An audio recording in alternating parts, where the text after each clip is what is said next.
क्योंकि सुदर्शन न्यूज की एक और ऐतिहासिक जीत हुई है। नारी सशक्तिकरण को लेकर सुदर्शन न्यूज परिवार की पूर्व एंकर रही रंजना अंकित द्विवेदी को न्याय मिल गया है। आपको बता दें, सुदर्शन न्यूज पर लाइव शो के दौरान आम आदमी पार्टी के नेता सोमनाथ भारती ने उनके साथ किए दुर्व्यवहार के लिए माफी मांगी है। उन्होंने उसके साथ अभद्रता की थी, जिसके बाद रंजना अंकित द्विवेदी ने अपने न्याय के लिए कोर्ट की ओर रुख किया था। आज काफी दिनों के बाद आम आदमी पार्टी के नेता सोमनाथ भारती ने दिल्ली के राउज एवेन्यू कोर्ट में आकर जज के सामने माफी मांगी। इस केस के वकील और पीड़िता रंजना अंकित द्विवेदी से हमारे सुदर्शन न्यूज के संवाददाता ने खास बातचीत की। क्या कुछ उन्होंने कहा है, आइए आपको सुनवाते हैं। आज फिर से देश के अंदर नारी शक्ति की जीत हुई है, क्योंकि एक महिला को इंसाफ मिला है। सीधा बातचीत करते हैं।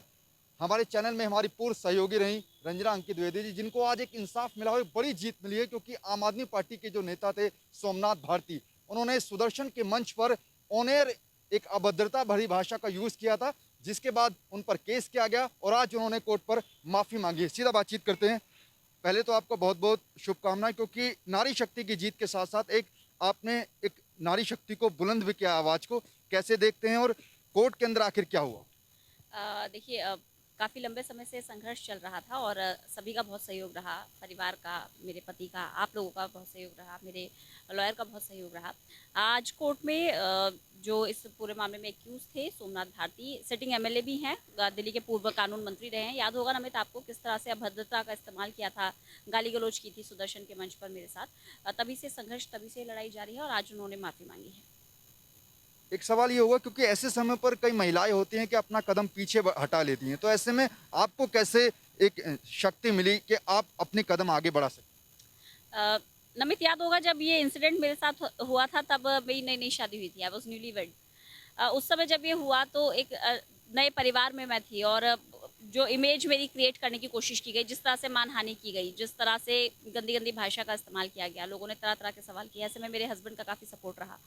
तो कुल मिलाकर वो एक सबसे बड़ी शक्ति थी मेरे साथ। दूसरा ये कि इंडिविजुअली भी मुझे ऐसा लगता था कि मुझे से लेट इट गो नहीं करना है। हम अक्सर सोचते हैं, सड़क पर चलते हैं, छेड़छाड़ हो जाती है, इग्नोर कर देते हैं, फिर उसी के हौसले और ज़्यादा बुलंद हो जाते हैं। इसी तरह से हमारे ये नेता हैं, किसी भी तरह की आजकल आप देख रहे हैं महिलाओं पर, उनके पहनावे पर किस तरह की टिप्पणी हो रही है, तो मुझे लगता है लेट इट गो नहीं करना चाहिए। आप जब तक विरोध करेंगे नहीं, तब तक समझ आएगा नहीं। वो शख्स खुद हमारे साथ हैं जिन्होंने इस मुसीबत की घड़ी में रंजना जी का साथ दिया है। आप बताइए, क्योंकि एक पति के होने के नाते एक दोस्त का भी आपने भूमिका अदा की है, क्योंकि ऐसे समय पर सबसे ज़्यादा ज़रूरत होती है कि कौन उनका सहारा बने। इसमें यार मेरे तो कुछ ज़्यादा एफर्ट्स नहीं है, इसमें इनका ही ज़्यादा सहयोग रहा है। इनके विल पावर, इनकी जो अंदर की ताकत है भाई, जिसके लिए लड़ना चाहते हैं वो इनमें बहुत है। उसके लिए सिर्फ मेरे से जो हो सका मैंने वो किया, बाकी हमारे लॉयर सर ने जितना हो सका उससे बेस्ट देने की कोशिश करी है, बस इतना ही है।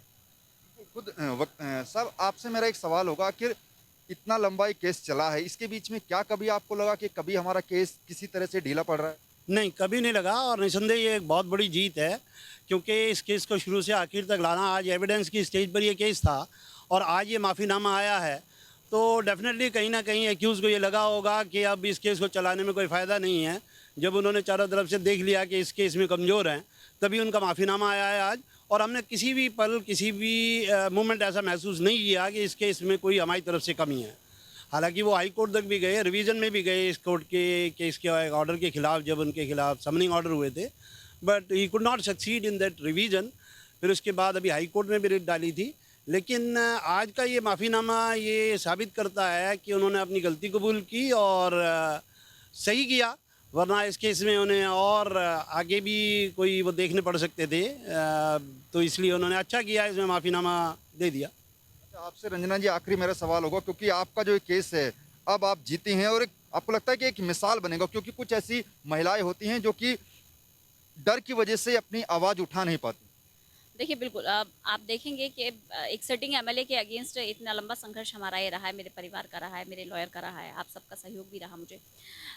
नमित, वाकई में ही ऐसा अक्सर देखने को मिलता है कि हम चीज़ों को ना बहुत जल्दी इग्नोर कर देते हैं। हम एक भूलने की प्रवृत्ति महिलाओं में आ गई है कि ठीक है, भूल जाइए, कुछ हो गया तो हो गया, ऐसे कैसे भूल जाएं।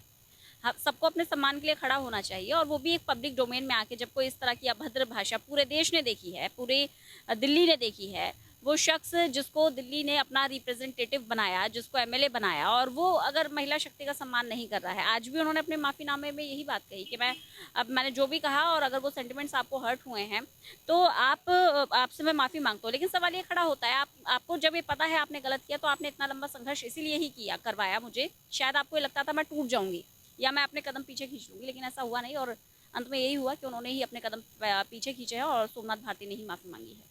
बिल्कुल इंसाफ की यहाँ पर जीत हुई है। इंसाफ देर से ही मिला, लेकिन मिला जरूर। और रंजना जी का ये जो केस था, एक महिला और नारी शक्ति के लिए एक मिसाल बना है, और उन महिलाओं के लिए मिसाल है जो कि डर की वजह से अपना केस नहीं लड़ पाती और अपने कदम पीछे हटा लेती हैं। लेकिन इन्होंने काफी दिनों तक संघर्ष किया और आज खुद सोमनाथ भारती ने कोर्ट के अंदर इनसे माफी मांगी। नमित